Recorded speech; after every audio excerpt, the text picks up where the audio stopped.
কি যে বলবো, বলার তো কথাই নেই। মানে মা ঠাকুর স্বামীজির আশীর্বাদ।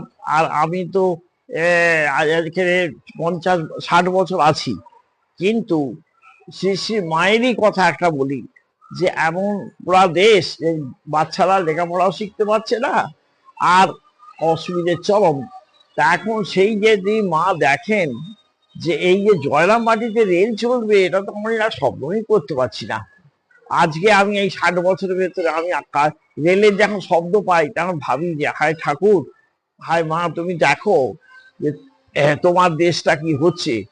তা এত সুন্দর, এত ভালো, আমাদের হাজার হাজার রামকৃষ্ণ মিশনের শিষ্য ভক্তরা একবারে হাঁ করে আছে, কবে হবে, কবে আসবো।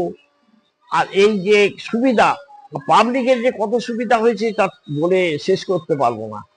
আমাদের জমি গেছে, আমরা শশপুত্রে জমি দান করে দিয়েছি, টাকা দিয়েছে সরকার, কিন্তু আমাদের যে কি উপকার হয়েছে সে বলে আর সরকারকে জয়ধ্বনি দিতে পারবো না।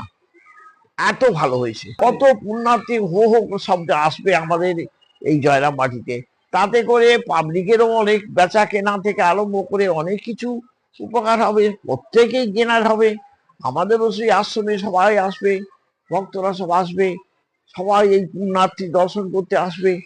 এই যে কত সুবিধা হয়েছে, ঠাকুরকে প্রার্থনা করি এই বাজপেয়ী সরকারের যে এটা প্ল্যানের বাজপেয়ী আমাদের জয়রাম মাটিতে করে দিয়েছে, এই আর কি ধন্যবাদ, কি ধন্যবাদ কি দেবো বুঝতে পারছি না।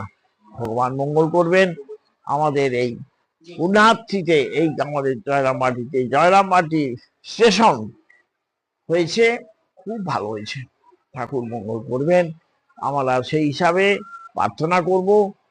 আর পুণ্যার্থীদের সব ফেসবুকে জানিয়ে দেওয়া হচ্ছে, আপনারা রেল থেকে জানাচ্ছেন।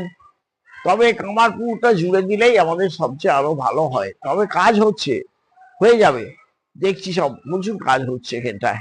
ঠিক আছে, হয়ে যাবে। ভগবান এই আমাদের প্রার্থনা ঠাকুরের কাছে, যে আজকে আমাদের জয়রামবাটি শুভ দিন। আজ আমাদের সূর্যটা যে কোথায় উঠেছে আমি বলতেই পারছি না, এত এত ভালো হয়েছে, এত ভালো হয়েছে। আমি এখানে প্রায় 60 বছর আছি, 61 থেকে আছি।